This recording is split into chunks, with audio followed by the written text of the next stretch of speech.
Class 12th exercise 3.3 matrix में हम लोग इससे पहले एक्सरसाइज के 4 क्वेश्चन को सॉल्व कर चुके थे। अब हम लोग क्वेश्चन 5 को सॉल्व करेंगे।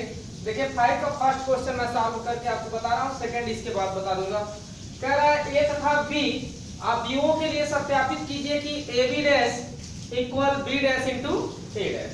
तो सबसे पहले हम क्या करेंगे, ए हमारे पास है, बी की वैल्यू गिवन है, हम ए डैश निकाल लेंगे और बी डैश निकाल लेंगे। ए डैश निकालने के लिए आपको बताया गया था कि जो पंक्ति होगी उसको या तो आप स्तंभ में बदल दीजिए या जो स्तंभ है उसको आप पंक्तियों में बदल दीजिए। तो ये स्तंभ के रूप में दिया गया है, पंक्तियां भी हैं, 3 पंक्तियां हैं, तो इन स्तंभों को पंक्ति में बदल दीजिए 1 4 3।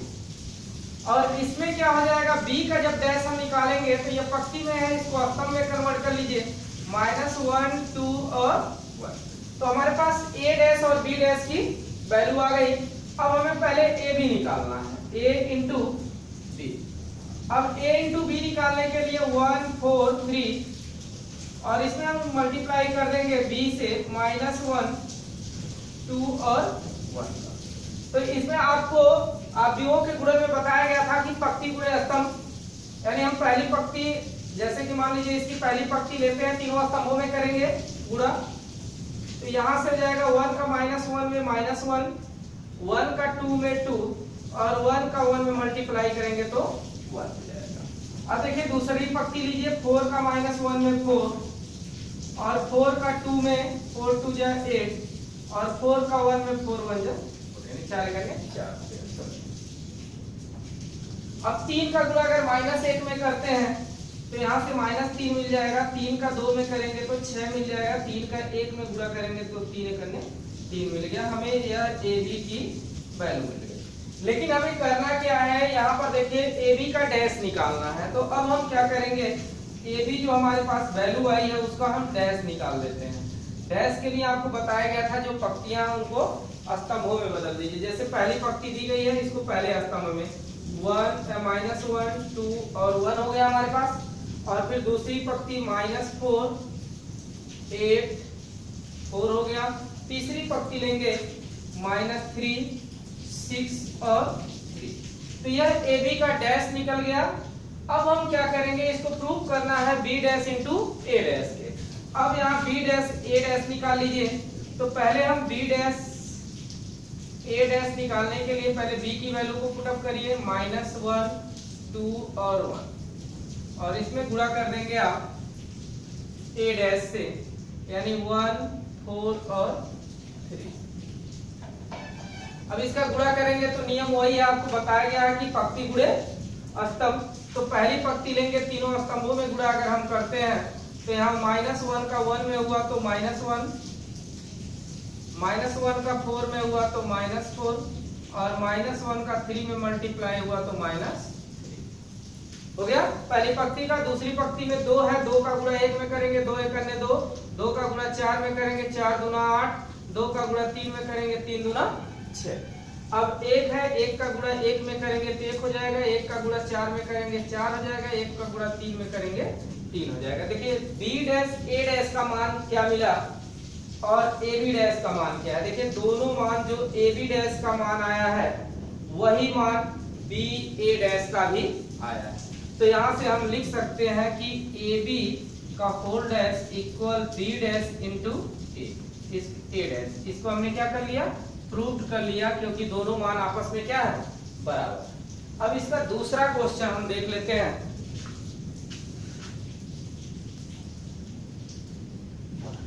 दूसरे क्वेश्चन में a की वैल्यू 0 1 2 दिया गया है और जो b है, b की वैल्यू दी गई है 1 5 7 पंक्ति में। तो इसमें भी हम पहले a b निकालेंगे। a b निकालने की आप देखिए पहले a की वैल्यू लिख लेंगे, सॉरी यहाँ a डैश पहले निकाल लीजिए क्योंकि जरूरत पड़ेगी a डैश की आपको।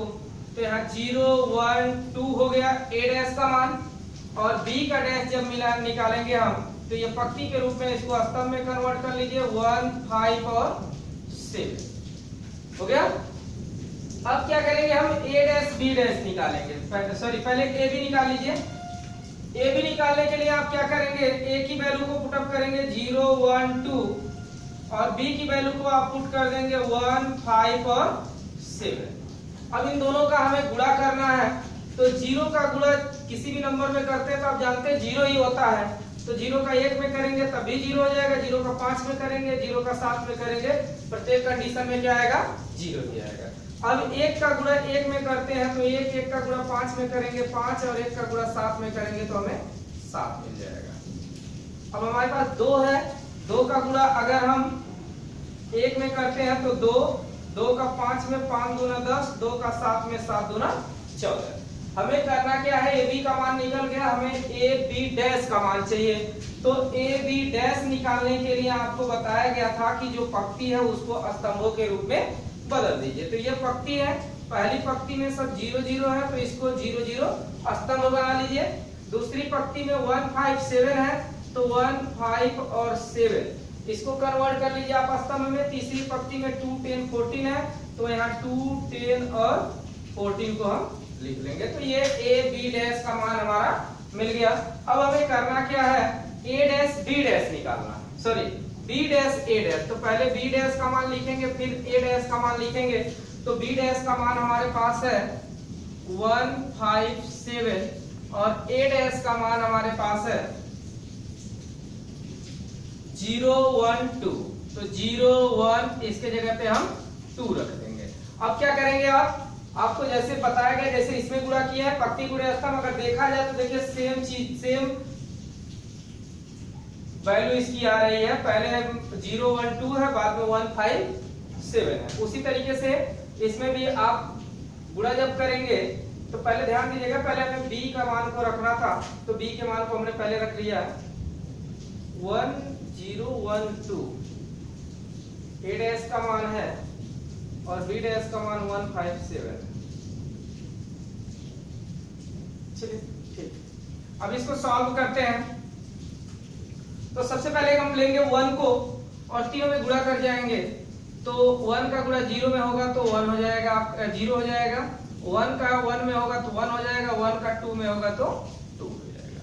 फिर हम 5 को लेते हैं, 5 का गुणा 0 में होगा तो भी 0 हो जाएगा, 5 का 2 में 1 में होगा तो 5 हो जाएगा, 5 का 2 में होगा तो 10 हो जाएगा। 7 का 0 में गुणा करेंगे तब भी 0 हो जाएगा, और 7 का 1 में गुणा करेंगे तो 7 हो जाएगा, 7 का 2 में गुणा करेंगे तो 14 हो जाएगा। देखिए जो ए बी के होल डैश की वैल्यू आई वही ए डैश बी डैश की भी वैल्यू आई। तो यहाँ हम लिख सकते हैं ए बी का whole dash equal B dash into A dash. इस क्वेश्चन को भी हमने प्रूव कर लिया। तो 5 के पहले और दूसरे क्वेश्चन को हमने सॉल्व कर लिया। अब क्वेश्चन देखते हैं, क्वेश्चन 6।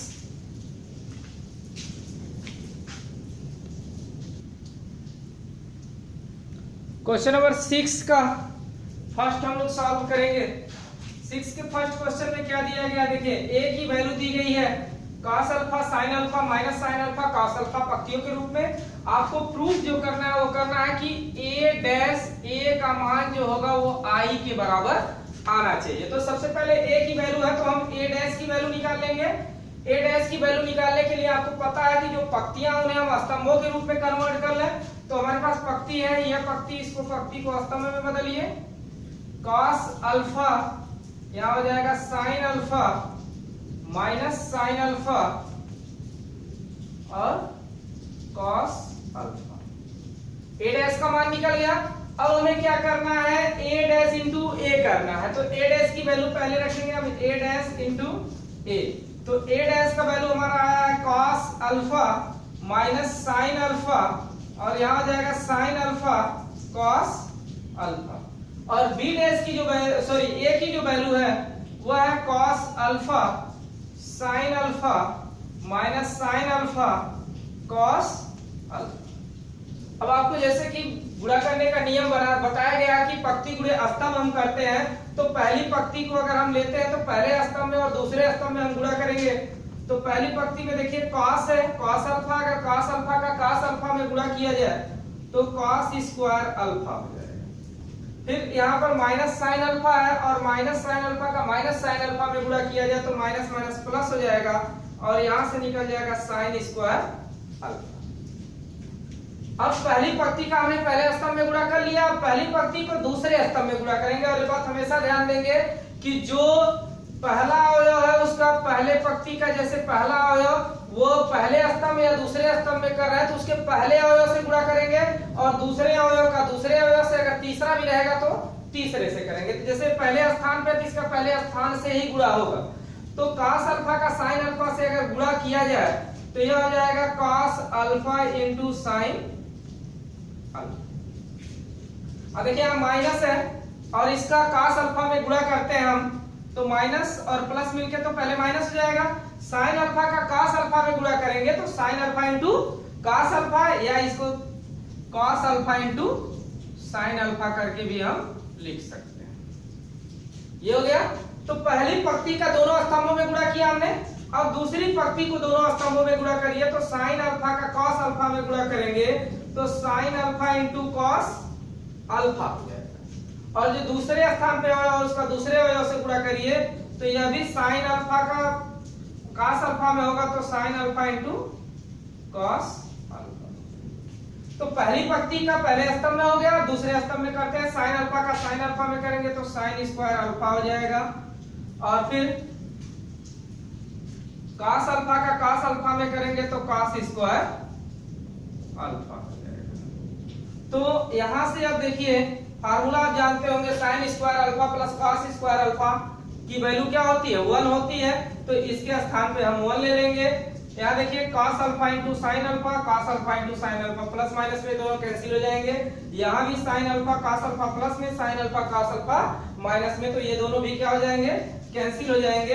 तो इस स्थान पे 0 हो जाएगा और यहाँ भी 0 हो जाएगा और यहाँ 1 हो जाएगा। आपको पता है कि जिसका विकर्ण केवल एक हो उसे हम क्या कहते हैं तत्समक आव्यूह कहते हैं, यानी उसे इकाई आव्यूह कहेंगे। और इसका मान क्या होता है आई के बराबर होता है। तो यहाँ से हम a डैश a इक्वल क्या हमने प्रूव किया आई को, तो इसको आपने प्रूव कर लिया। सेकंड क्वेश्चन में देखिए, सेकंड क्वेश्चन में ज्यादा कुछ चेंजिंग नहीं है। सेकंड क्वेश्चन आप चाहे तो बहुत आसानी से कर सकते हैं। इसमें भी a डैश a इक्वल आई ही आपको प्रूव करना है, और इसमें जो वैल्यू दिया गया है वो cos alpha sin alpha, second question में सॉरी यहाँ पर sin अल्फा कर दिया गया है और यहाँ पर cos अल्फा आपका है और यहाँ माइनस cos अल्फा है और यहाँ पर sin अल्फा। तो जिस तरीके से हमने 6 के फर्स्ट क्वेश्चन को सॉल्व किया उसी तरीके से आप इसके सेकंड क्वेश्चन को भी सॉल्व कर सकते हैं।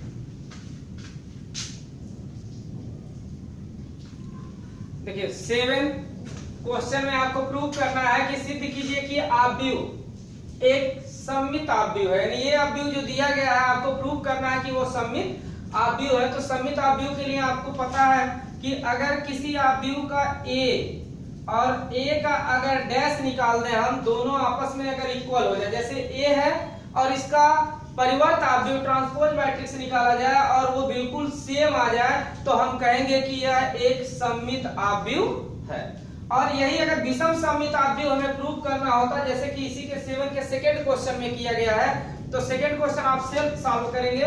जैसे a की वैल्यू माइनस a डैश के बराबर आ जाए, यानी a डैश निकाला जाए तो उसमें से माइनस साइन को अगर कॉमन ले लेते हैं हम, तो दोनों अगर आपस में बराबर होते हैं तो उन्हें हम क्या कहेंगे विषम सममित आव्यूह कहेंगे। फिलहाल पहला क्वेश्चन हम सॉल्व करते हैं। जैसे मान लीजिए a दिया गया है, यही सॉल्व कर देना है। अगर a का डैश निकाला जाए तो जो पंक्तियां हैं उनको स्तंभों के रूप में बदल दीजिए। देखिए यहाँ पर आपका -1 -1 5 है, पंक्ति है, तो 1 -1 और 5 यह क्या हो जाएगा आपका स्तंभ हो जाएगा। और यहाँ -1 2 और 1 भी क्या हो गया इसका पंक्ति, दूसरी पंक्ति थी दूसरा स्तंभ। तीसरी पंक्ति में 5 1 और 3 था, तीसरी पंक्ति को स्तंभ बना दिया हमने। अब देखिए जो a की वैल्यू है a डैश निकालने पे उसकी वैल्यू में कोई भी चेंजिंग नहीं आई। तो जब इस तरीके से हम क्वेश्चन को सॉल्व करते हैं कि a जो होता है वो a डैश यानी a का जो मान दिया गया उसका परिवर्त आव्यूह का भी मान सेम आ जाता है, तो हम इसे कह देते हैं कि यह सममित आव्यूह है। तो लिख देंगे a इक्वल a डैश, इसलिए a एक सममित आव्यूह। तो इस क्वेश्चन को हमने सॉल्व कर लिया। इसका सेकेंड क्वेश्चन जो होगा उसमें विषम सममित आपको प्रूव करना है। तो विषम सममित प्रूव करने के लिए भी आप डैश निकालेंगे और डैश निकालने के बाद अगर a का मान -a डैश के बराबर आ जाएगा, यानी a equal minus a dash, तो आप कह लेंगे कि जो वैल्यू है, जो मैट्रिक्स दिया गया है वो क्या है, एक विषम सममित आव्यूह है।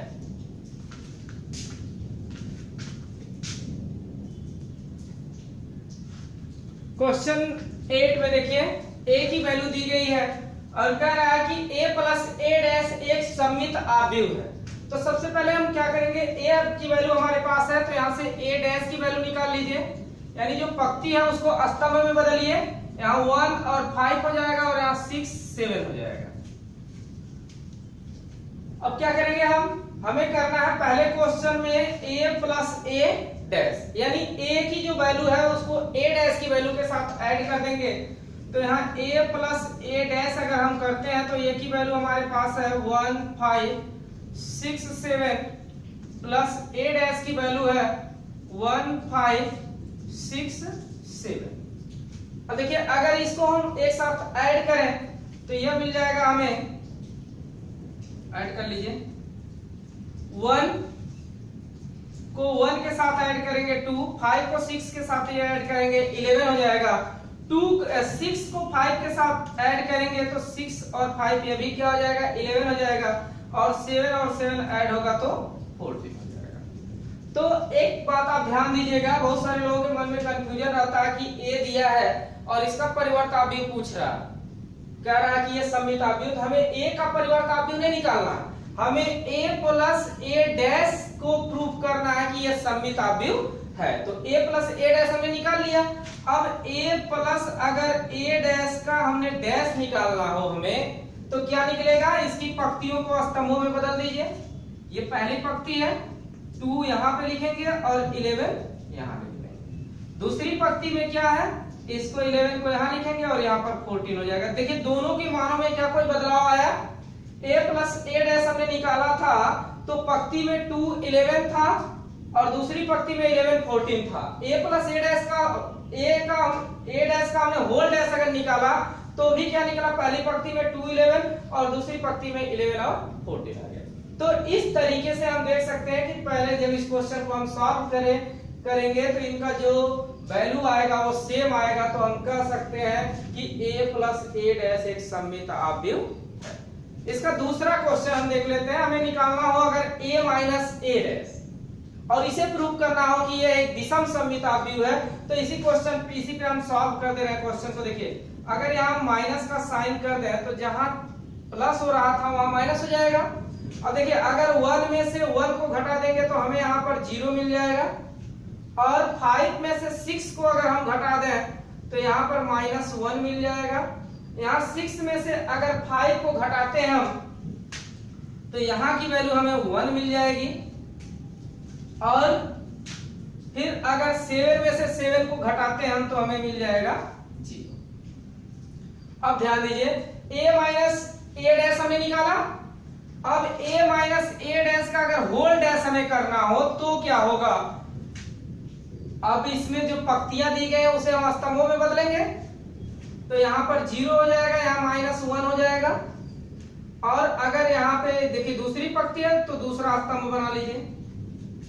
अब क्या करिए, इसमें से माइनस चिन्ह से भाग दे दीजिए, इस पूरे में माइनस से गुणा कर दीजिए और भाग गुणे को बाहर लिख लीजिए, गुणे के चिन्ह को, और भाग करेंगे तो 0 में कोई इफेक्ट नहीं पड़ेगा, या प्लस में है तो माइनस में हो जाएगा 1, और यहाँ माइनस में 1 है तो +1 हो जाएगा, और यहाँ पर आपका 0 है। तो ये देखिए a प्लस a डैश, ये हमने निकाला यहाँ माइनस निकाला, a माइनस a का डैश जो हम निकाल रहे हैं उसका होल डैश वह